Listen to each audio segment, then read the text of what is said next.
নমস্কার। করোনা সতর্কতা অনুষ্ঠানে সবাইকে অনেক অনেক স্বাগত জানাচ্ছি। এই অনুষ্ঠান এবং এই অনুষ্ঠানের প্রয়োজনীয়তা আপনারা প্রত্যেকেই জানেন। দীর্ঘ সময় ধরে এই অনুষ্ঠানের সঙ্গে আপনারা যুক্ত রয়েছেন এবং যখন কোভিড সিচুয়েশন শুরু হয়েছে সেই সিচুয়েশন থেকে অনুষ্ঠানটিকে এগিয়ে নিয়ে যাওয়া এবং বিশিষ্ট চিকিৎসকরা আমাদের এই অনুষ্ঠানে হাজির থাকেন এবং তাদের পরামর্শ আমরা নিয়ে লাগাতার এতদিন ধরে এত মাস ধরে অনুষ্ঠানকে এগিয়ে নিয়ে যাচ্ছি। বছর ঘুরতে গেল এবং তার পাশাপাশি বলবো যে এখন টিকাকরণ শুরু হয়েছে।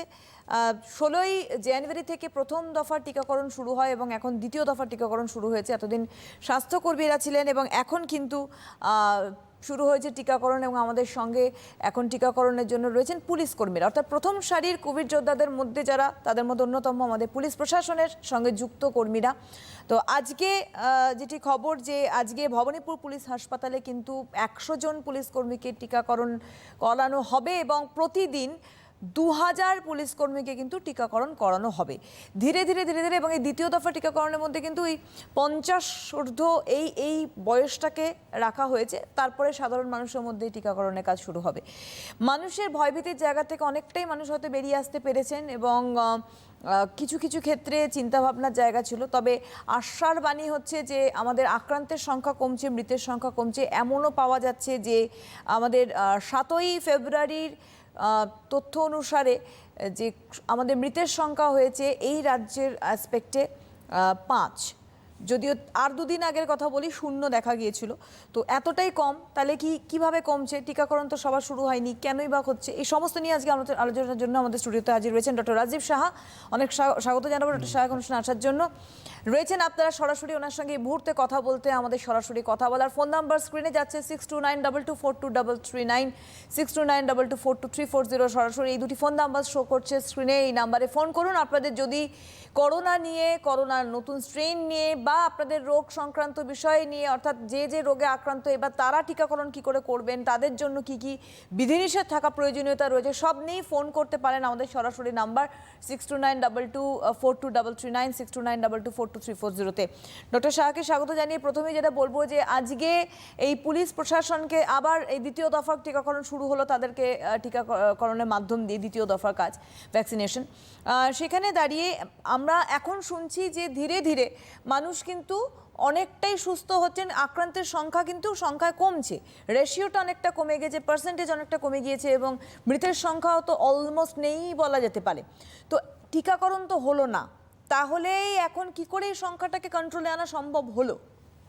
দেখুন, এখন একটা ব্যাপার থেকেই আসে যে শুরু হয়েছে সেই মার্চ মাস থেকে আমাদের এখানে। আজ 2021-এর চলে ফেব্রুয়ারি, 11 মাস অতিক্রান্ত প্রায়। আরও এক মাস হলে 1 বছর হয়ে যাবে। এখনও ধরুন কিছুটা হয়তো আমাদের মধ্যে হার্ড ইমিউনিটি তৈরি হয়ে গেছে, যেটা আমাদের বাইরের দেশগুলোতে কিন্তু এখনও পর্যন্ত অনেকাংশে দেখা গেছে কিন্তু ইনফেকশন হয়েই আসছে। তার সঙ্গে সঙ্গে অনেক পেশেন্টে কিন্তু কোমরবিডিটির জন্যে তাদেরকে হাসপাতালে ভর্তি করতে হচ্ছে। কিন্তু আমাদের দেশের একটা জিনিস ভালো ব্যাপার, সেটা হচ্ছে আমাদের যে অতিক্রান্ত পার্সেন্টেজ পপুলেশন হচ্ছে সবাই মোটামুটি অনেকেরই বিলো 50 বেশি। কিন্তু যখন আপনি আদার কান্ট্রিতে দেখি সেখানে কিন্তু সব মোর দ্যান 50, 60, 70, 80 তাদের কিন্তু তাদের বেশি হয়েছে, 1 নম্বর। আর 2 নম্বর হচ্ছে কি, এখন আমরা যেটা মনে করছি ইন্ডিয়া কিন্তু এদিক থেকে অনেক এগিয়ে। কীরকম? তাদের মধ্যে অনেকটাই ইমিউনিটি তৈরি হয়ে গেছে হয়তো সাবক্লিনিক্যাল ইনফেকশন থেকে, তারপরে ভ্যাকসিনেশন শুরু হয়েছে। আপনি যেটা বললেন যে আমাদের এখনও জনপ্রয়োগে আমাদের সবার জন্য ভ্যাকসিন এখন আসেনি, তার মধ্যে দেখতে পাচ্ছি এই যে ডেটাগুলি আসছে প্রতিদিন একটা করে একটা, যে আমাদের মৃত্যুর হার কমছে, সুস্থতার হার বাড়ছে, এমনকি রেটটাও অনেকটা কমে গেছে। সুতরাং আমরা আশাবাদী হয়তো আমাদের এখানে অনেকটি হার্ড ইমিউনিটি অনেকটা তৈরি হয়েছে।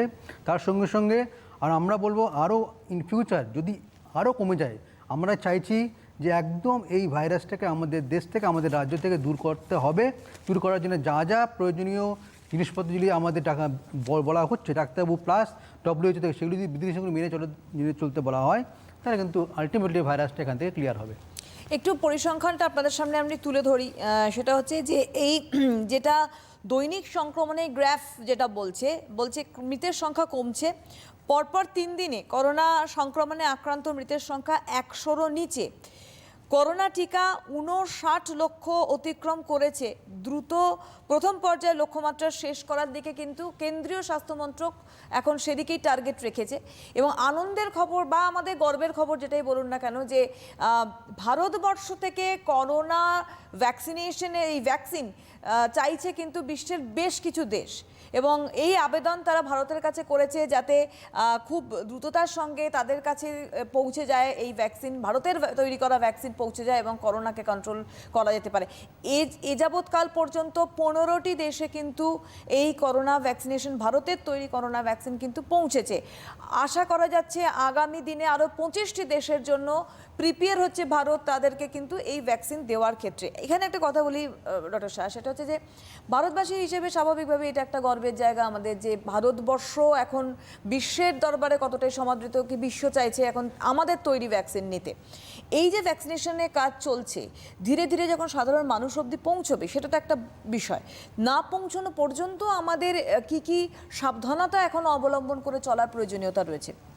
এখনও পর্যন্ত কিন্তু ভাইরাসটা আমাদের এখান থেকে যায়নি, সুতরাং যে সমস্ত বিধিনিষেধগুলি মেনে চলতে বলা হয়েছে সেগুলো যেন ঠিকঠাক করে মেনে চলে। বহুবার আমরা বলেছি WHO গাইডলাইন্স মেনে চলতে, আর তার সঙ্গে সঙ্গে অবশ্যই বাড়ির যারা বয়োজ্যেষ্ঠ 50-এর ঊর্ধ্বে, 65-70 বছর বয়স, তাদেরকে এখনও পর্যন্ত কিন্তু প্রোটেকশনে রাখতে হবে। আর যখন এটা আমাদের একটা গাইডলাইন্স আছে, পরপর আমাদের যেমন প্রথমে ডাক্তারবাবু, সিস্টার বা হেলথ স্টাফস, এখন পুলিশ কর্মীদের, ঠিক যারা ফ্রন্টলাইন ওয়ার্কার যারা আছে তাদেরকে ভ্যাকসিনেশন দেওয়া হচ্ছে। এরপরে কিন্তু আসবে হচ্ছে আমাদের এই তাদের যারা কোমরবিডিটি আছে, এদের বয়স বেশি, 65 বেশি, পরপর করে যে গাইডলাইন্সগুলো মেনে চলতে বলা হয়েছিল, স্বাস্থ্যমন্ত্রী জানানো হচ্ছে, ঠিক সেইভাবে কিন্তু টিকাকরণ হয়েই যাচ্ছে। একটাই সুবিধা, এইভাবে যদি আমরা ফলো করতে পারি তাহলে কিন্তু আমার ইন ফিউচার কিন্তু ইনফেকশনটা অনেকটা কমবে। কিন্তু যতদিন পর্যন্ত মাস লেভেলে ভ্যাকসিনেশন না হয়, ওই যে তিনটে বারবার আমরা বলে আসছি, স্যানিটাইজার ইউজ করা, মাস্ক পরা, আর একটুখানি সোশ্যাল ডিস্টেন্স মেনটেন করা অ্যাটলিস্ট, যাতে আমার। আর এখন একটা সময় খুব দেখতে পাওয়া যায়, এখনও পর্যন্ত দেখা যাচ্ছে কিন্তু লোকেরা মাস্ক ছাড়া ঘুরে বেড়াচ্ছে। অনেক বিয়েবাড়ি গ্যাদারিং হচ্ছে, কোনো মাস্ক নেই, সমাবেশ হচ্ছে, মাস্ক নেই। অ্যাটলিস্ট আমরা বলবো যতদিন না পর্যন্ত WHO ডিক্লেয়ার করে এই ভাইরাসটাকে যে প্যান্ডেমিক ক্লিয়ার হয়ে গেছে, প্যান্ডেমিক আর নেই, ততদিন পর্যন্ত এই সমস্ত বিধিনিষেধগুলি আপনাদের মেনে চলতে হবে।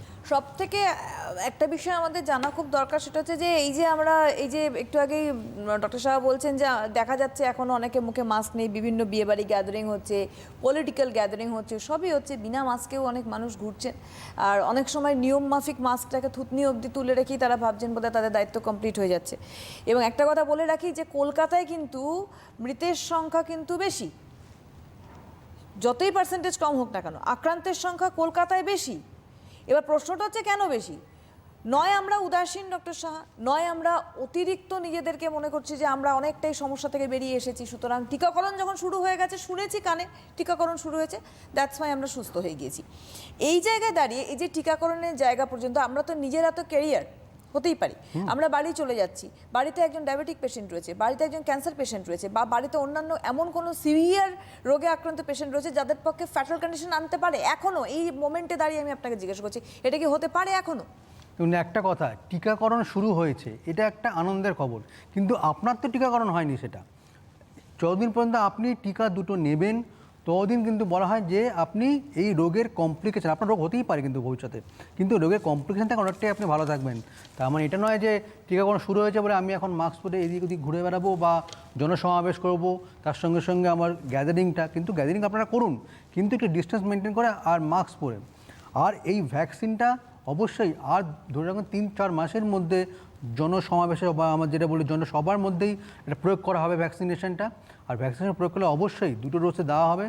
আমরা মনে করছি মোটামুটি 70 to 80% এফেক্টিভিটি আছে। তার সঙ্গে আমাদেরও কিছু কর্তব্য থাকে এই ভ্যাকসিনেশনের সঙ্গে, আর যে সমস্ত বিধিনিষেধগুলি মেনে চলতে বলা আছে সেগুলোর জন্য অ্যাটলিস্ট 2 থেকে 3 মাস 4 মাস মেনটেন করতে হয়। এমনকি এরকম বলা আছে যতদিন না পর্যন্ত WHO বলে যে ভাইরাসটা এখান থেকে ক্লিয়ার হয়ে গেছে, প্যান্ডেমিক ফ্রি হয়ে, ততদিন পর্যন্ত কিন্তু আপনার সব স্বাস্থ্যবিধি মেনে চলতে হবে। আর তার সঙ্গে সঙ্গে আর এখন যেগুলি করছেন তার সঙ্গে সেগুলো ইনক্লুড করতে হবে। এই যে এই ইনক্লুড করার বিষয় সেটা তো আছেই। আমরা বাইরে যাচ্ছি সাধারণ, গতকালেরই আমি দেখছিলাম আমাদের অফিস করে বাড়ি ফেরার পথে যে কিছু মানুষের সমাগম, নাচানাচি, কোনো একটা পুজোকে কেন্দ্র করে হয়তো বিসর্জন বা যাই হোক, মানুষের আনন্দ তো মানুষ করছে, খুব ভালো কথা, কিন্তু যেটা ডক্টর সাহেব বারবার বলছেন যে আনন্দের মধ্যে মেনটেনেন্সটা দরকার। এই যে হস্তশিল্প মেলা শুরু হয়েছে 29শে জানুয়ারি থেকে শুরু হয়েছে, 15ই ফেব্রুয়ারি অবধি চলবে। সেখানেও বলা হচ্ছে যে কোভিড সিচুয়েশনকে মাথায় রেখে, করোনা বিধি মেনে সেখানে কিন্তু মেলা করা। এবার একটা মেলাতে হয়তো আমরা সেটা মেনটেন করাতে পারছি ডক্টর শাহ, কিন্তু যখন কোনো একটা পলিটিক্যাল গ্যাদারিং হচ্ছে সেখানে আপনি তো বলতে পারবেন যে কিপ সেফ ডিস্টেন্স, সেটা তো আর হচ্ছে না। সেইখানে একটা বিধিনিষেধ ভেঙে দেওয়ার একটা জায়গা তো তৈরি হচ্ছে। আমাদের কোনো বন্ধু আছেন কিনা দেখবো। হ্যালো হ্যালো ম্যাডাম, আমি শান্তনু মিত্র বলছি, বিহার থেকে বলছি। হ্যাঁ বলুন। বিহার থেকে শান্তনু মিত্র বলুন। আমি ফেরি করে শাড়ি বিক্রি করি। আমার ফেরি করে শাড়ি বিক্রি করা মমতা বন্দ্যোপাধ্যায় নরেন্দ্র বন্ধ করে আমাকে মেরে ফেলার চক্রান্ত বসেছে। আচ্ছা, আপনি প্রত্যেক অনুষ্ঠানে আপনি ফোন করেন, আপনি ফোনটা ছাড়ুন। আমি বুঝতে পারছি না, আপনার বোধহয় জীবনে অনেকগুলি সমস্যা আছে। আপনি একটা কাজ করুন, আপনি একটুখানি প্রশাসনের সাহায্য নিয়ে আমার মনে হয় সমস্যার সমাধান করুন, কারণ আমি দেখি আপনি প্রত্যেকটা অনুষ্ঠানেই ফোন করেন। এনিওয়ে, একটা জিনিস আমি প্রত্যেকেই বলি সেটা হচ্ছে, খুব করোনা সতর্কতা শব্দটা নিশ্চয়ই আমরা প্রত্যেকেই মানে জানি, এর মূল্যায়নটা নিশ্চয়ই করতে পারবো আশা করি। প্রত্যেকেই আমরা কম বেশি শিক্ষিত মানুষ। তো সেই জায়গায় দাঁড়িয়ে অনুষ্ঠানের মধ্যে ঢুকে এইভাবে খারাপ একটা মন্তব্য করার তো কোনো যুক্তি নেই। আমরা কোনোটারই বিপক্ষে যাব না, আমরা শুধু টপিকের ওপর থাকার চেষ্টা করছি। যাই হোক, আমরা আলোচনায় ফিরবো। ডক্টর সাহেব, যেটা আমি বলছিলাম যে এই যে মানুষের বেলাগাম জীবনযাপন এখন হঠাৎ করে শুরু হয়েছে, বেলাগাম জীবনযাপনে, সেই জায়গায় আমরা যখন দেখছি বাড়িতে কোনো ডায়াবেটিক পেশেন্ট রয়েছে, ধরে নিন আমি ক্যারিয়ার হয়ে গেলাম আমার অজান্তে, আমি বাড়ি গেলাম, আমি মানলাম না কোনো বিধি, আমি বাড়ি গেলাম, আমার মাধ্যম দিয়ে যে কোনো একজন ডায়াবেটিক পেশেন্টে যদি ছড়ায়, তাহলে কতটা সিভিয়ারিটি নিতে পারে সেটা? দেখুন, আমি যখন যাচ্ছি হয়তো আমার দেহের আমার ইমিউন সিস্টেমটা অনেক ভালো, হয়তো একটা ইনফেকশন হয়েছিল, সেটা ক্যারিয়ার, যেটা আমরা বলি প্রিসিমটোমেটিক বা অ্যাসিমটোমেটিক হয়ে আছি। এবার যখন আমার বাড়িতে কেউ ডায়াবেটিক পপুলেশন কেউ আছে, বাড়ির কেউ, সেক্ষেত্রে কী হবে অসুবিধা? ডায়াবেটিক মানে তাদের ইমিউন সিস্টেমটা কম, আর তার সঙ্গে যদি তার সুগার লেভেলটা যদি কন্ট্রোল না হয়, সেক্ষেত্রে কিন্তু বলাই হয় যারা ডায়াবেটিক পেশেন্ট তাদের ক্ষেত্রে কিন্তু এই যে রোগটা যদি কোভিড-19 যদি হয়ে থাকে, তার কমপ্লিকেশনটাও হয় ভালো। সুতরাং এই কমপ্লিকেশনটা এড়াতে গেলে কিন্তু আমাদের উচিত যে বাড়িতে যদি যাদের ডায়াবেটিস যাদের পেশেন্ট আছে তাদেরকে ঠিকঠাক করে ট্রিটমেন্ট করার, ডাক্তারের গাইডেন্সে রেখে। আর আমি যখন ঢুকবো বাইরে কাজের থেকে, সেখান থেকে কিন্তু আমাকে এখনও পর্যন্ত যে সমস্ত প্রিকশনগুলি মেনে চলতে বলা হয়েছে, বাড়ি গিয়ে হাতটা ধোয়া ভালো করে, পাটা ধুয়ে আর সঙ্গে আমি নিজেকে পরিষ্কার করে তারপরে ওনার কাছে যাওয়া, এটুকু করলে কিন্তু অনেকটাই আমরা ভাইরাসটাকে আমাদের বাড়ির অন্যান্য সদস্যের থেকে ছড়াতে কম পারবো। এই যে ডায়াবেটিক পেশেন্টের কথাই যখন বলছি, যে টিকাকরণের ক্ষেত্রে প্রশ্ন থাকে যে তারা টিকা নিতে পারবে কি পারবে না, কারণ একটা ভীতি কাজ করে। টিকা সবার জন্যই, কিন্তু এমন কিছু কিছু সিভিয়ার পেশেন্ট রয়েছে যারা অন্যান্য রোগকেও ক্যারি করছে, কারণ ডায়াবেটিস এমনই একটা রোগ, অন্যান্য রোগের সঙ্গে কিন্তু সে চলে। তো সেই জায়গায় এই ধরনের পেশেন্টের ক্ষেত্রে কি নতুন আর কি সাবধানতা অবলম্বন করতে হবে টিকা যদি তার নিতেই হয়, বা সে কি আদৌ টিকা নিতে পারবে? অবশ্যই যে কোনো ডায়াবেটিক পেশেন্ট, তারপরে প্রেশার, কিডনির যারা পেশেন্ট, তাদের ক্ষেত্রে কিন্তু এই ভ্যাকসিনটা নিতে হবে। কারণ কেন নিতে হবে? আমরা বারবার বলে আসছি, এই ভাইরাস যদি একবার ঢুকে গেছে যেটা, সেটা ইন ফিউচার হয়তো হতে পারে, কিন্তু যদি সেই ডায়াবেটিক পেশেন্টটা যদি এই ভ্যাকসিনটা নেয়, তার কমপ্লিকেশনটা কম হবে। কারণ আমরা বলছি এর আগে অনেক ভাইরাল ব্যাকটেরিয়া ইনফেকশন হয়েছে, সেটা কিন্তু তার ভ্যাকসিনেশনও আছে, ছোটোবেলায় সবাইকে সেটা দেওয়া হয়, কিন্তু ইনফেকশন কিন্তু এখনও পর্যন্ত বড়োবেলায় অনেকের হয়ে থাকে, টিবি, মিজলস, নামস, আমি বহুবার আমরা বলেছি। সেক্ষেত্রে কিন্তু একবার ভ্যাকসিনেশন না মানে যে পুরোপুরি ফ্রি সেটাও নয়। সুতরাং আমরা বলবো, যেহেতু ডায়াবেটিক পেশেন্টরা বা হার্টের পেশেন্টরা যাদের খুব প্রন টু ডেভেলপ এই ইনফেকশনের ক্ষেত্রে, তার জন্য আমরা বলবো যে ভ্যাকসিনেশন যখন তাদের সময় আসবে তার জন্য নিয়ে নেয়। এই অহেতুক যে ভয়টা পাওয়ানো হচ্ছে, অনেকেই বলছে যে নেব না, এটা এই কমপ্লিকেশন করে, ওই কমপ্লিকেশন করে। কমপ্লিকেশন রেটটা কিন্তু এখন যে ভ্যাকসিনটা দেওয়া হচ্ছে অনেকটাই কম, এবং আপনি যখন নেবেন দুটো ডোজে, একটা 28 থেকে 42 দিনের মধ্যে সেকেন্ড ডোজ নিলে আপনি মোটামুটি 70 to 80% সেফ। তার সঙ্গে সঙ্গে আপনার যে 20%টা আপনার নিজের সেফটি, এইটুকু মেনে চলতে পারলে কিন্তু আমাদের এই ডায়াবেটিস যারা পেশেন্ট আছে, বাড়ির যারা কোমরবিডিটি ইলনেস যারা পেশেন্টগুলি আছে, তারা অনেকটাই ভালো থাকবে।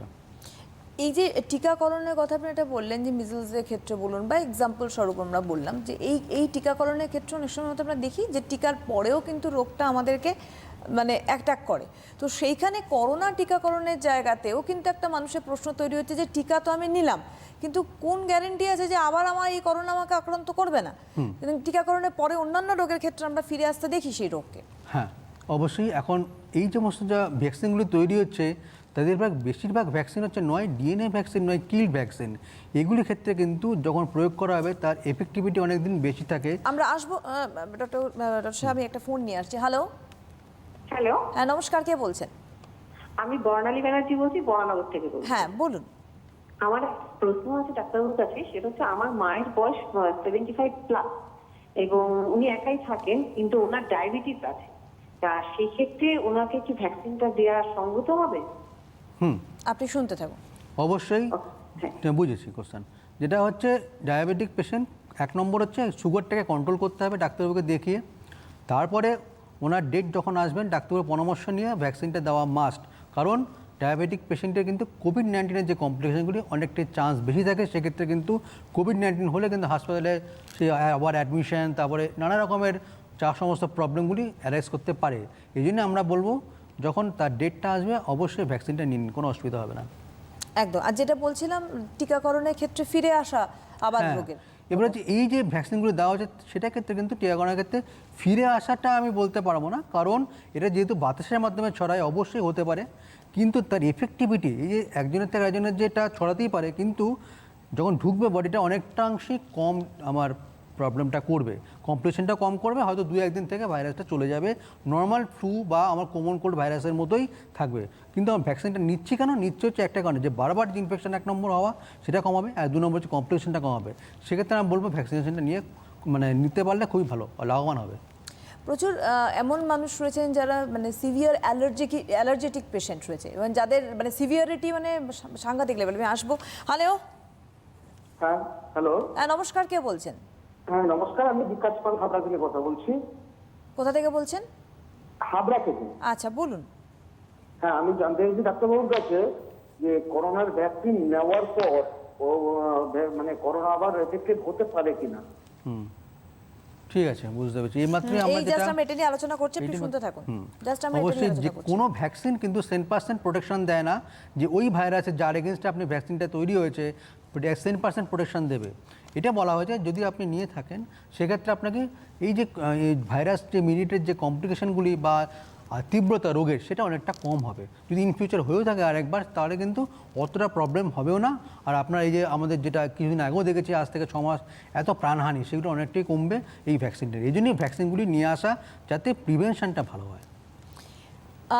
যেটা আমরা আলোচনা করছিলাম, এখানে আমরা ফিরবো একটুখানি, যে আজকে যে গাইডলাইন্সটা আপনি দিচ্ছেন যে টিকাকরণ হলেই ফিরবে, কিন্তু সেখানে অনেকটা আমরা সেফ থাকবো। এবং আমি বলছিলাম যে যারা যারা অ্যালার্জেটিক হয়, খুব সিভিয়ার, তাদের ক্ষেত্রে একটা টেনশন কাজ করছে যে আমরা যদি ওরাল মেডিকেশনের মধ্যে থাকি, অনেক সময় এদিক ওদিক হয়ে গেলে কম্পোজিশনে, তাহলে কিন্তু তারা খুব এমন হয়ে যায় তারা হাসপাতালমুখী হতে হয় তাদের। তো সেখানে করোনা যেখানে এতটাই ট্রায়াল অ্যান্ড এররের বাইরে দিয়ে যাচ্ছে, হঠাৎ করে কিন্তু আমাদের তাড়াতাড়ি করে একটা টিকাকরণের ব্যবস্থা করা হয়েছে। তো সেইখানে কতটা রিস্ক ফ্যাক্টর কাজ করছে?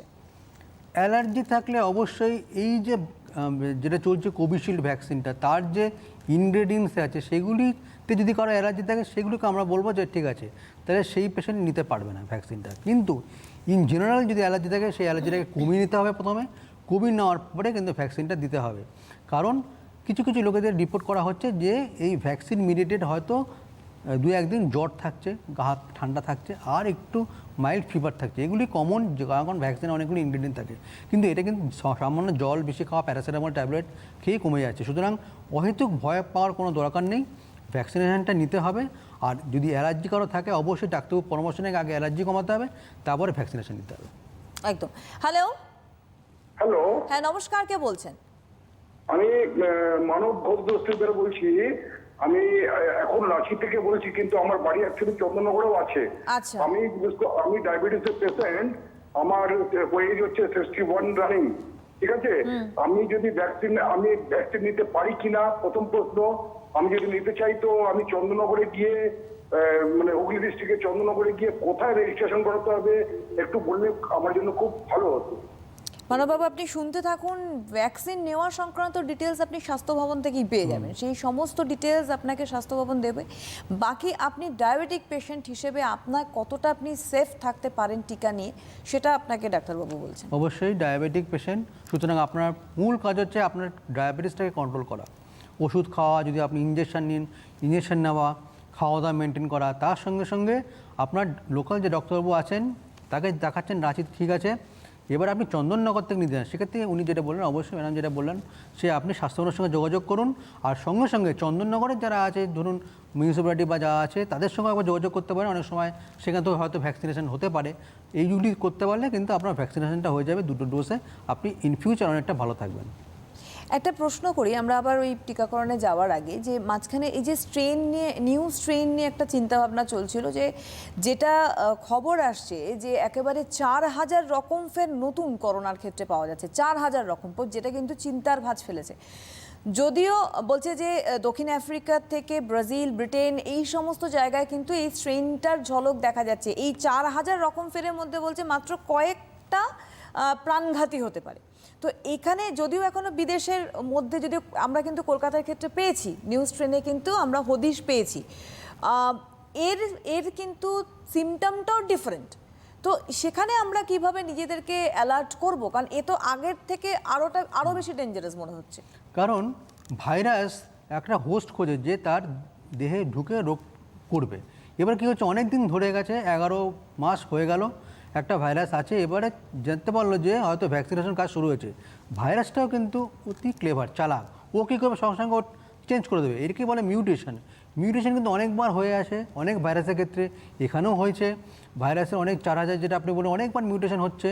মিউটেশনের ফলে যেটা হচ্ছে, কিছু কিছু মিউটেশন খুব ভালো, আবার কিছু কিছু মিউটেশন খুব খারাপ। যেগুলি খারাপ সেগুলি কিন্তু প্রাণঘাতী করছে। তবে অবশ্যই এখন যেটা উঠছে, যে কিছু কিছু যে সমস্ত স্ট্রেনগুলি নতুন পাওয়া যাচ্ছে, সেগুলিতে সিমটমস একটু আলাদা হচ্ছে।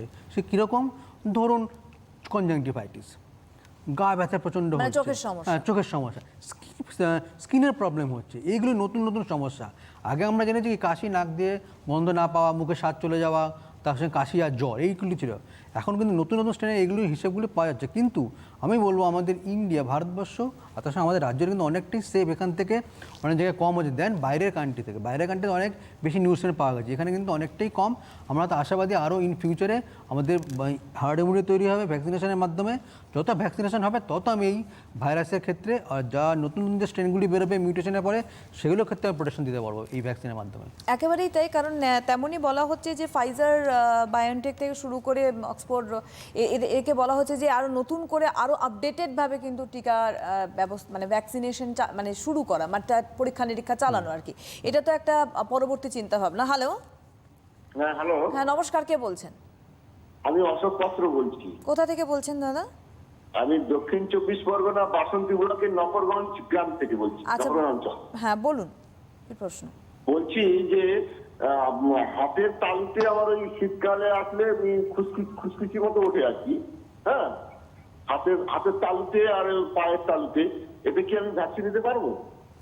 আচ্ছা, ঠিক আপনি আছে, শুনতে বুঝেছি। থাকুন, বলছেন। অবশ্যই এই সময়টা ঠান্ডার সময় অনেক রকমের হয়, ধরুন অ্যালার্জি হতে পারে, এক্সিমা হতে পারে, ড্রাই এক্সিমা হতে পারে। সেক্ষেত্রে আপনি কী করবেন, যে চামড়ার কোনো ডাক্তারবাবুকে দেখাবেন, স্কিনের ডাক্তারবাবু দেখিয়ে সেটাকে নির্মূল করে বা ট্রিটমেন্ট করে আপনি ভ্যাকসিনেশনটা নিতে পারেন, কোনো অসুবিধা নেই। ভ্যাকসিনেশন কিন্তু এটা ক্রাইটেরিয়া যে না নেওয়ার মধ্যে কোনো এরকম ইন্ডিকেশন আছে যে আপনার হাতে অ্যালার্জি নিতে পারবেন না। সুতরাং আপনার ডেট আসলে আপনি ভ্যাকসিনেশন নেবেন, কোনো প্রবলেম হবে না। হ্যালো, হ্যালো, হ্যাঁ নমস্কার, কে বলছেন? হ্যাঁ আমি এসপি বর্ধন বলছি টালিগঞ্জ থেকে। হ্যাঁ বলুন। আসলে আমার একটা প্রবলেম হচ্ছে, আমার কিডনি ট্রান্সপ্লান্ট পেশেন্ট। আমি স্যান্ডিমাম নিউরাল নিই, মানে ইমিউন সাপ্রেসিভ ড্রাগ। তা কোভ্যাক্সিন যেটা আছে সেটা কি নেওয়া ঠিক? আপনি কি নিচ্ছেন, মানে কিসের? আরেকবার ড্রাগটা বলুন। আমি স্যান্ডিমাম নিউরাল খাই, মানে ইমিউন সাপ্রেসিভ ড্রাগ। আচ্ছা আচ্ছা, Because immune I have a suppressive. kidney transplant patient. Okay okay okay. So উনি কোভ্যাক্সিন নিতে পারবেন কিনা? আচ্ছা, ঠিক আছে, হ্যাঁ, ভালো প্রশ্ন, শুনতে ঠিক থাকুন আছে। দাদা। যে কোনো ভ্যাকসিন আমাদের যেগুলি আসছে এখন কোভিশিল্ড, তারপরে কোভ্যাক্সিন। কোভিশিল্ডটা হচ্ছে ডিএনএ ভ্যাকসিন, কোভিশিল্ড হচ্ছে ডেড ভাইরাল ভ্যাকসিন। কোনো অসুবিধা নেই, ডেড ভাইরাল ভ্যাকসিন আপনি নিতে পারবেন। তবু একটা বারবার বলছি যে নেওয়ার আগে যে ডাক্তারবাবুর সঙ্গে আপনি আন্ডারে আছেন তাকে একবার জিজ্ঞেস করবেন, নেওয়ার পরে আর এই ভ্যাকসিনটা আপনি নিয়ে নিন, কোনো অসুবিধা হবে না, যদি সেই ডাক্তারবাবু আপনাকে বলে যে আপনাকে ফিট করে যায় ভ্যাকসিন নেওয়ার জন্য।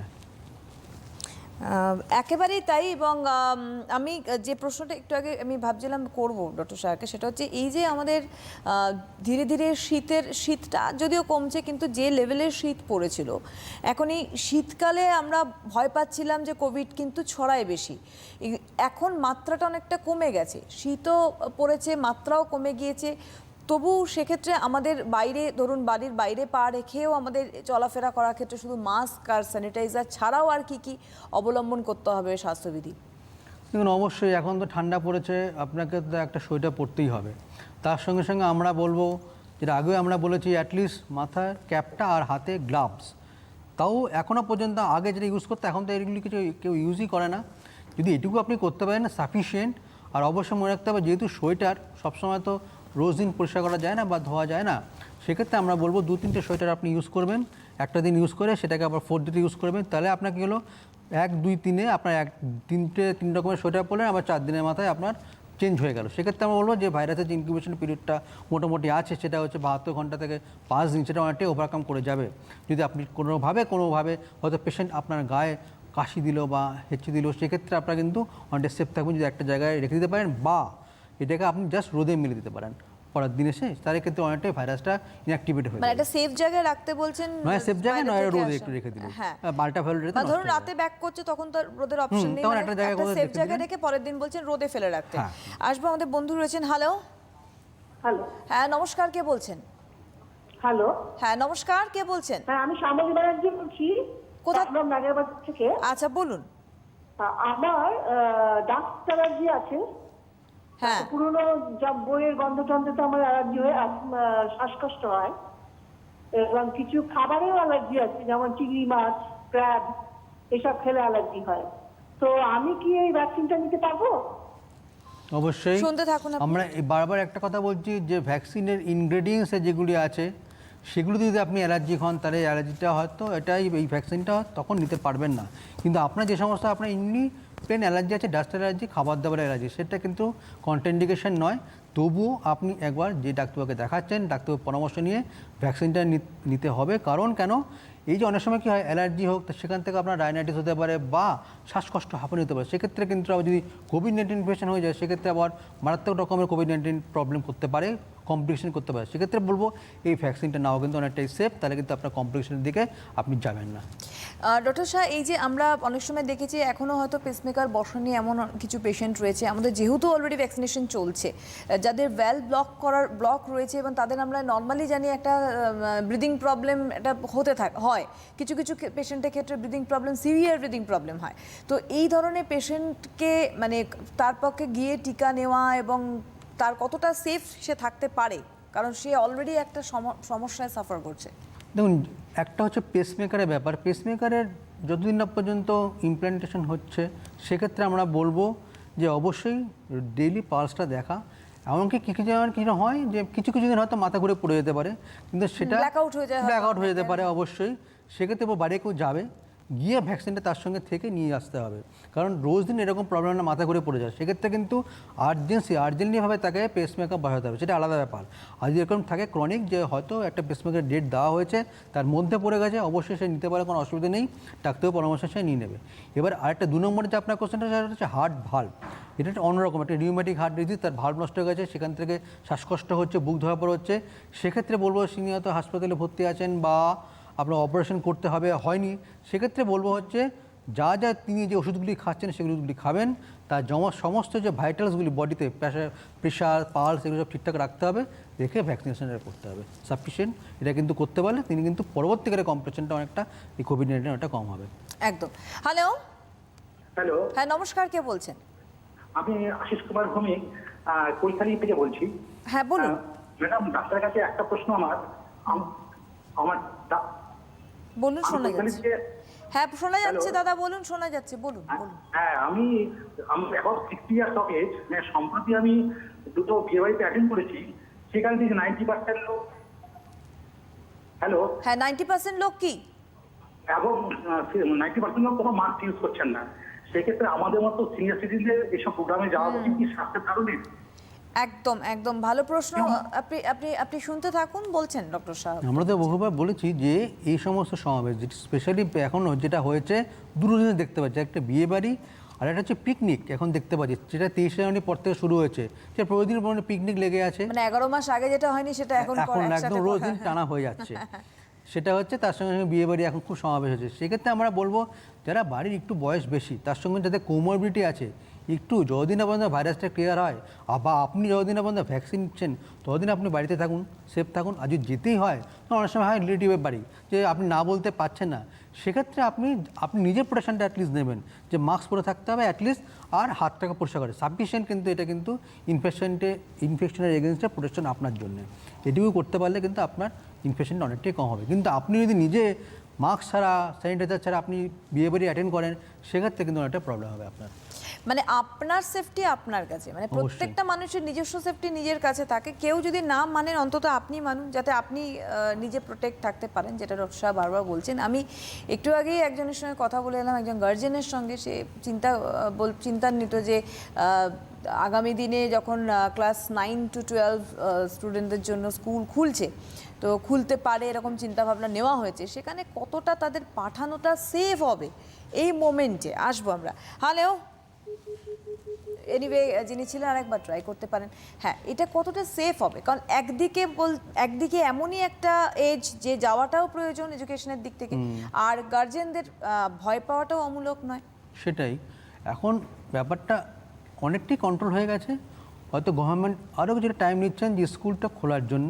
অবশ্যই ইন ফিউচার হয়তো স্কুল খুলেও যাবে, সেক্ষেত্রে হ্যাঁ, এরকম একটা কথা শোনা গেছে যে যেটা আমাদের শিক্ষামন্ত্রী বলেছেন যে 12ই ফেব্রুয়ারি সম্ভাবনা রয়েছে 9 to 12 এর ক্লাস চালু করার। সেক্ষেত্রে আমরা যেটা করব যে বাড়িতে যখন আমরা বাইরে পাঠাবো ছেলে মেয়েদের, অবশ্যই সে সমস্ত প্রোটেকশন যেগুলো নিতে বলা হচ্ছে বারবার সেগুলো নেয়, 1 নম্বর।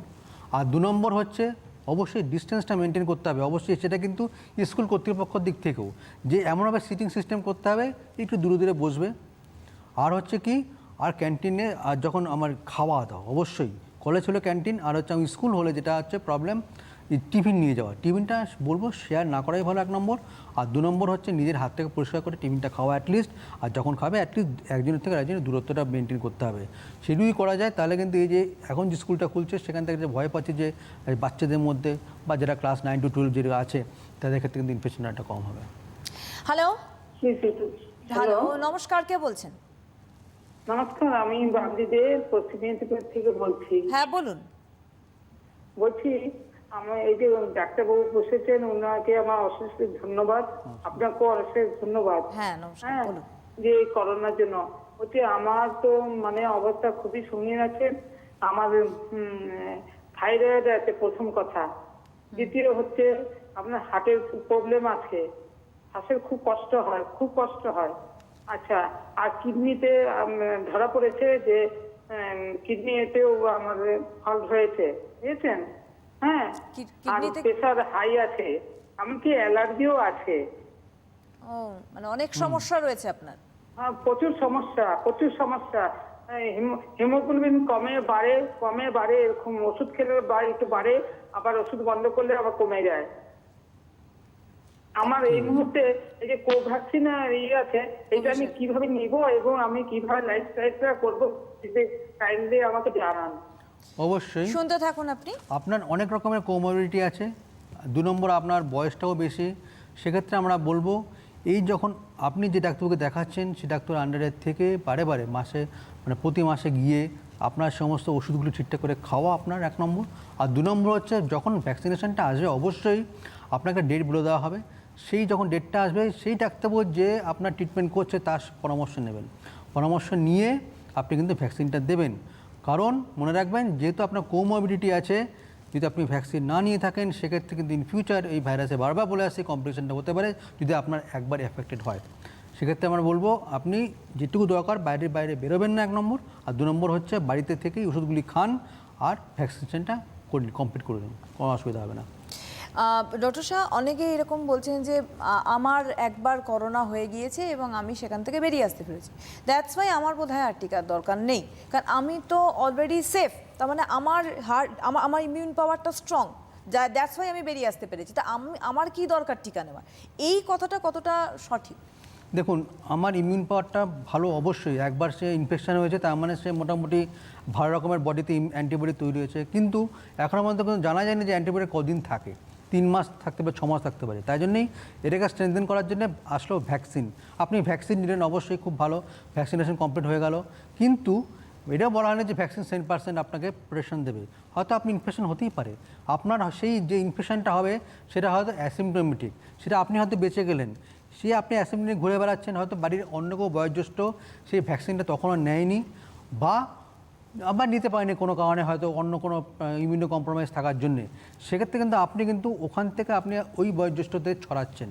আমি মনে করি যে এরকম যদি থাকে, আপনার সমস্যা এরকম প্রবলেমগুলি থাকে, অবশ্যই যতদিন পর্যন্ত আপনি যে সমস্ত বিধিগুলি মেনে চলতে বলা হয়েছে সেগুলি ভ্যাকসিন নেওয়ার পরেও মানবেন। কিন্তু এখন পর্যন্ত দেখা গেছে বহু লোকের বা বহু পার্সনদের একবার আমার কোভিড-19 হওয়ার পরে সেকেন্ডবার কোভিড-19 আক্রান্ত হয়েছে, তবে তার মাইল্ড ইনফেকশনটা অনেকটা মাইল্ড নেচারের। হ্যালো, হ্যাঁ, আমি কৃষ্ণা কুণ্ডু বলছি, কোথা থেকে বলছেন? বেলঘরিয়া থেকে বলছি। আচ্ছা বলুন, কি প্রশ্ন আছে? ম্যাডাম, আমি বলছি যে আমি তো 7-8 দিন ধরে অসুস্থ হয়ে পড়েছি, মানে আমার শ্বাসকষ্টটা হচ্ছে। আমি অ্যান্টিবায়োটিক খাচ্ছি, কিন্তু এখনো সেই শ্বাসকষ্টটাই রয়েছে। এবার এই মুহূর্তে কি আমি ইঞ্জেকশনটা কিভাবে নেব, এই আর কি জিজ্ঞাসা করছি। এই সময় কি নেওয়াটা ঠিক হবে? বুঝেছি। আচ্ছা, আপনি শুনতে থাকুন। এখন আপনার শ্বাসকষ্ট হয়েছে, আপনাকে ডাক্তারবাবু ওষুধ দিয়েছে, সেই ওষুধগুলো আগে খান। ওষুধ খেয়ে তারপর আপনি কমপ্লিট কিওর হন, বা যদি অন্য কোনো আপনার কোমোবিডিটি থাকে বা হাঁপানি বা অ্যালার্জি কোনো থাকে তারও ট্রিটমেন্ট করান। এখন তারপরে যদি আপনার যেদিন আপনার ভ্যাকসিনেশন ডেট আসবে তখন আপনি ভ্যাকসিন নেবেন। কিন্তু এখন যে 8 দিন ধরে যে আপনার সমস্যাটা হচ্ছে, ডাক্তারবাবু দেখে আগে পুরো রোগটাকে নির্মূল করুন, তারপরে আপনি যে ডেট আসছে ভ্যাকসিন নেবেন, কোনো প্রবলেম হবে না। ডক্টর শাহ, এই যে প্রশ্নগুলো, যেমন আমি একটু আগে বললাম যে একবার একজনে করোনা হয়ে গেলে সে টিকা নেবে কি নেবে না নিয়ে দ্বন্দ্ব তৈরি হয়েছে, এবং আবার অনেকে এরকমও বলছে সবার টিকা নেওয়ার কোনো প্রয়োজন নেই, কারণ যেহেতু সরকারের তরফ থেকে কোনো প্রেশারাইজ করা হয়নি যে টিকাকরণটা বাধ্যতামূলক। ফলে অনেকেই এরকম মনে করছেন যে যেহেতু টিকাকরণ চলছে, অলরেডি ভ্যাকসিনেশনের পর্যায়টা চলছে, সেখানে সকলে না নিলেও হবে। আমার একটা পাড়ার যদি 10টা বাড়ি নেয়, বাকি 5টা না নিলেও সেফ থাকবে। এই প্রশ্নটারও আমি একটা উত্তর চাই। দেখুন, নিজের ভালো আমরা নিজেরা বুঝি। আমি চাই না যে আমার জন্য অন্য কেউ সাফার করুক, 1 নম্বর। 2 নম্বর হচ্ছে আমি এটাও চাই যে আমি ইন ফিউচার যেন কোভিড-19 না ভুগি। এখন কিন্তু দেখবেন অনেকেরই কোভিড-19 ইনফেকশানটা হয়ে গেছে, তারা সুস্থ হয়ে গেছে, অনেকে সেই ভ্যাকসিনটা নেয়নি। আবার কেউ কেউ যারা আছে, যারা আগ্রহী ইচ্ছুক, তারা কিন্তু ভ্যাকসিনটা নিয়েছে, তাদের কোনো প্রবলেম হয়নি এবং তারা ওয়েট করছে সেকেন্ড ডোজটার জন্যে। এটা হচ্ছে নিজের মানসিকতা, আমি নেব কি নেব না 1 নম্বর। আর হচ্ছে আমার একটা কিছুর কর্তব্য থাকে বাড়ির অন্যান্য সদস্যের উপরে। হয়তো এটাও হতে পারে যে আমার থেকে হয়তো ছড়াতে পারে, বা একটা পার্সিয়ালি আমি ইমিউনাইজড, সেখান থেকে হয়তো ভাইরাসটা ঢুকে গেল, হয়তো মাইল্ড ইনফেকশন করলো, কিন্তু আমি অ্যাসিম্পটোমেটিক থেকে গেলাম। সেখান থেকে হয়তো বাড়ির এমন কেউ আছে তার ইমিউনিয়াস কন্ডিশনটা ভালো নয়, সে হয়তো ডায়াবেটিসের পেশেন্ট, সেক্ষেত্রে থেকে ছড়ানোর একটা প্রবল সমস্যা থাকতে পারে। হয়তো আমার কিছু হলো না, আমার জন্য তার কিছু হলো। সুতরাং আমরা বলবো যে ভ্যাকসিনেশনটা অবশ্যই, যেটা আবশ্যিক করা হয়নি, কিন্তু আমার উচিত যে ভলেন্টিয়ার হিসাবে আমি নিয়ে নেওয়া ভ্যাকসিনটা, নিয়ে 2টো ডোজ মেনটেন করা। তারপরে যদি নিই তাহলে কিন্তু আমার ভালো রকমের বডিতে ইমিউন রেসপন্স তৈরি হবে, সেটা কিন্তু আমার ইন ফিউচার যদি আমার ভাইরাস ইনফেকশনে ঢোকেও তার এগেনস্টটা ফাইট করতে পারবে। রাইট। হ্যালো, হ্যালো, হ্যাঁ নমস্কার, কে বলছেন? আমি বোলপুর থেকে খোদাদার হোসেন বলছি। হ্যাঁ বলুন। আমার 560 সুগার ছিল, বুঝলেন? বলুন। এখন সুগার কমে হয়েছে 110 20। তা আমরা কি ভ্যাকসিন নিতে পারি আমি? আচ্ছা, তার মানে শুনতে আপনার থাকুন। আগে সুগার ছিল 560, এখন 120 মতো হয়েছে। আপনার সুগারটা এখন কন্ট্রোলে আছে, কিন্তু একটি ব্যাপার, এই সুগারটাকে কন্ট্রোলে রাখতে হবে। একবার কমে গেলে মানে আমি আবার মিষ্টি খাচ্ছি এরকম হবে না। আপনার যা ওষুধ মানে চলতে বলা যায় সেগুলো চলুক, আর তার সঙ্গে সঙ্গে যখন ডেটটা আসবে আপনি ভ্যাকসিনেশনটা নিয়ে নিন। মানে বারবার বলছি, ভ্যাকসিনেশন ডায়াবেটিকদের জন্য খুব দরকার, কমপ্লিকেশনটাকে এড়ানোর জন্য।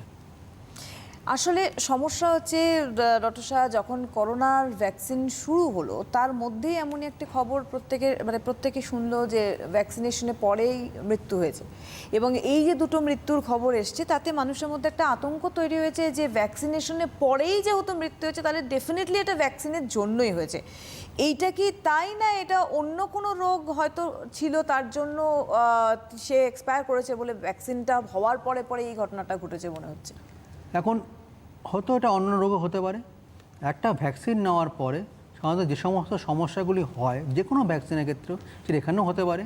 সেটা হচ্ছে 1 নম্বর জ্বর আসা, ওই জায়গাটা যেখানে দিয়েছে ইঞ্জেকশনে সেটা ফুলে যাওয়া, ঠান্ডা গা হয়ে যাওয়া, আর একটু মাইল্ড গা ব্যথা। এই 4-5টা জিনিস খুব সম্ভবত হয়ে থাকে।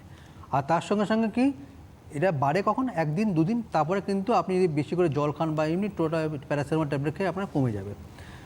যদি না কমে সেক্ষেত্রে আপনি ডাক্তারবাবুর পরামর্শ নিন। আর আপনি যেটা বললেন হঠাৎ করে মারা গেছে ভ্যাকসিনেশন না পরে, অনেকের ক্ষেত্রে কী হয়, একটা অ্যানাফাইলাক্সিস বলে একটা কথা আছে, হয়তো হতে পারে ওই ভ্যাকসিনের যে ইনগ্রেডিয়েন্টস তার এগেনস্টে কিছু ছিল, এমন কিছু তার এগেনস্টে একটা অ্যালার্জিক রেসপন্স, আর হতে পারে অন্য কোনো ইনফেকশন। সেটা কিন্তু এখনও পর্যন্ত বলা হয়নি যে ওইটা ভ্যাকসিনেশন না পরেই যে মারা গেছে। এটাকে আগে তাহলে প্রুভ করতে হবে যে এটা ভ্যাকসিনেশন না পড়া হয়েছে, না ওনারা অন্য কোনো কোমরবিডিটি ছিল তার জন্য হতে পারে হয়তো।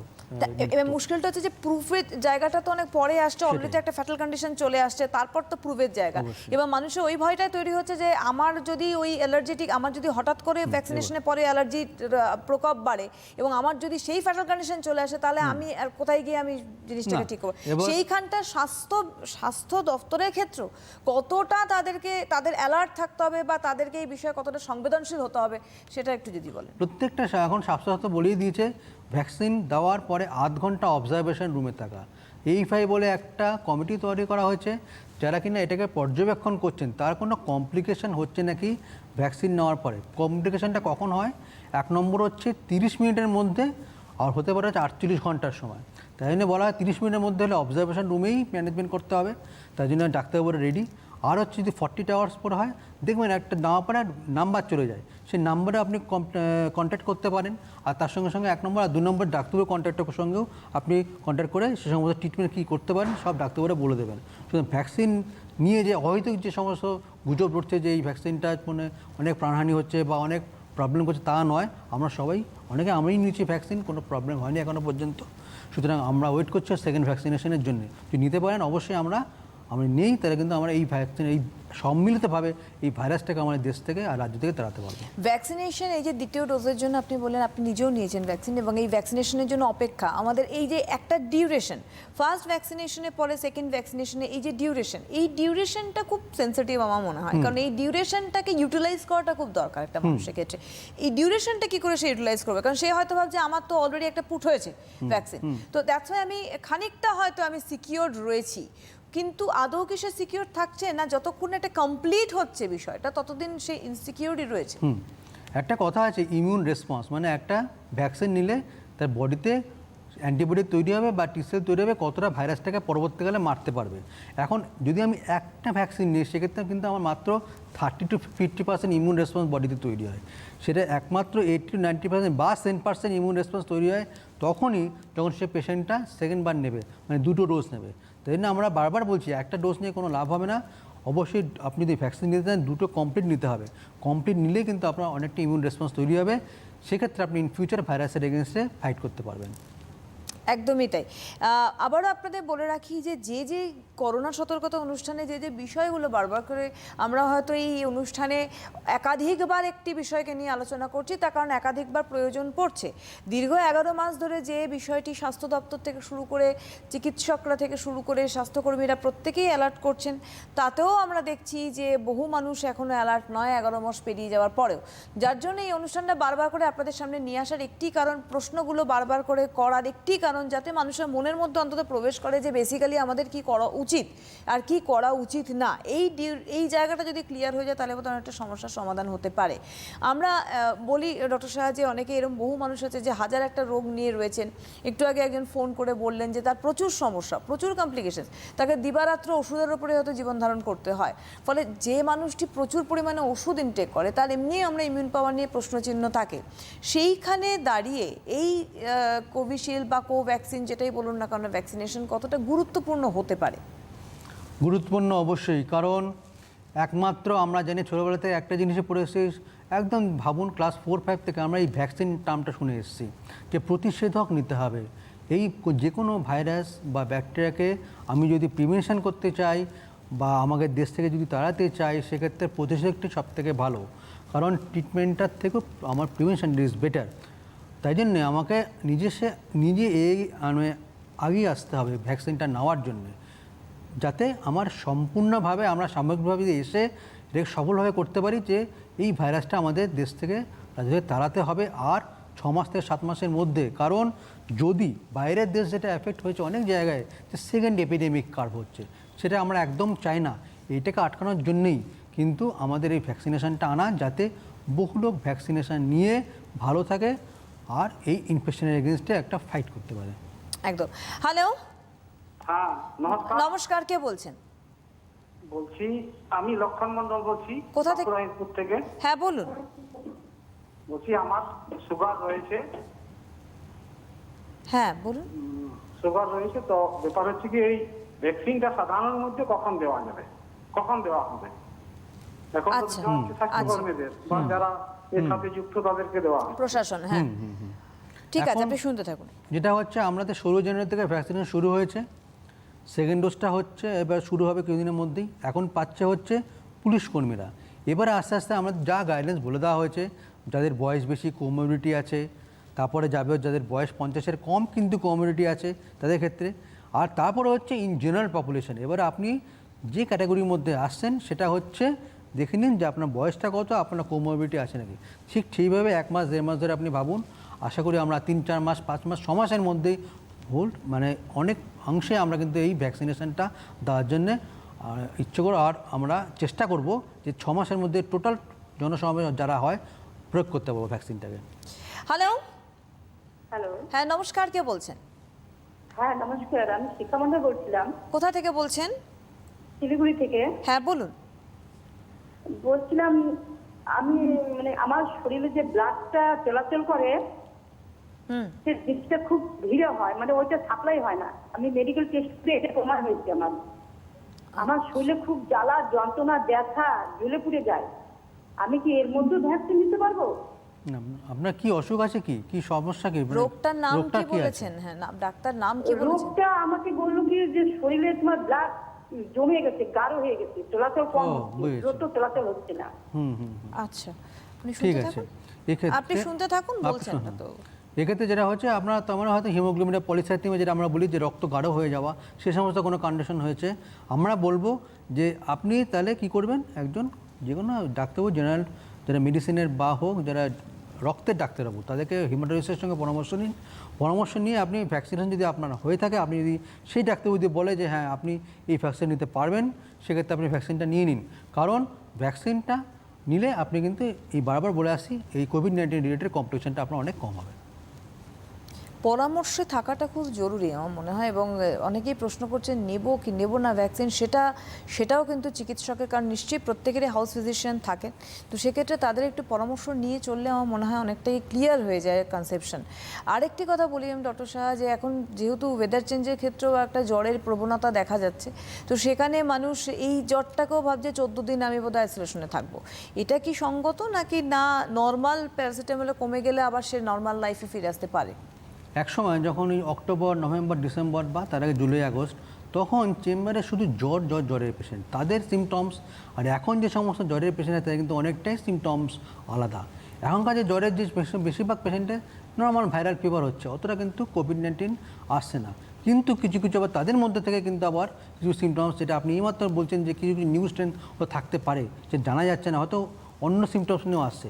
সুতরাং আমাদের কিন্তু এখনও কিন্তু প্রশ্বাস হতে হবে যে যদি কোনো জ্বরের পেশেন্ট আসে, ট্রিটমেন্ট দেবো অবশ্যই। যদি জ্বরটা না কমে, অবশ্যই আমরা ইন জেনারেল অন্যান্য যে সমস্ত জ্বরের কারণগুলি আছে সেগুলি টেস্টও করতেই দেবো, তার সঙ্গে কোভিড-19 টেস্টও করতে দেবো, যাতে একটা কেসও যেন কোভিড-19 কামে এটাকে আলাদা না করতে হয়, মানে আমি যেন মিস না করি। সেক্ষেত্রে আমরা বলবো যে যদি জ্বর হয় আর অন্যান্য যদি উপসর্গ থাকে, আপনি ভালো করে বুঝতে পারবেন, ডাক্তারবাবুকে বলতে হবে, বলে ডাক্তারবাবু সেরকমভাবে আপনাকে ট্রিটমেন্ট করবেন। সুতরাং আপনাদের সকলকেই সচেতন থাকতে হবে। সচেতন থাকলে যে কোনো রোগ থেকে আমরা লড়াই করে এগোতে পারি, এতটা মাস যেমন করে লড়াই করেছি। ভ্যাকসিনেশনের ক্ষেত্রে প্রয়োজনীয়তা দরকার আমাদের বেঁচে থাকার জন্য, আগামী দিনে লড়াই করার জন্য। আজকে করোনা সতর্কতা অনুষ্ঠান থেকে আমাদের বিদায় নিতে হচ্ছে। ধন্যবাদ জানাবো ডক্টর শাহকে, ধন্যবাদ আপনাদের জানাই। সুস্থ থাকুন, ভালো থাকুন, নমস্কার।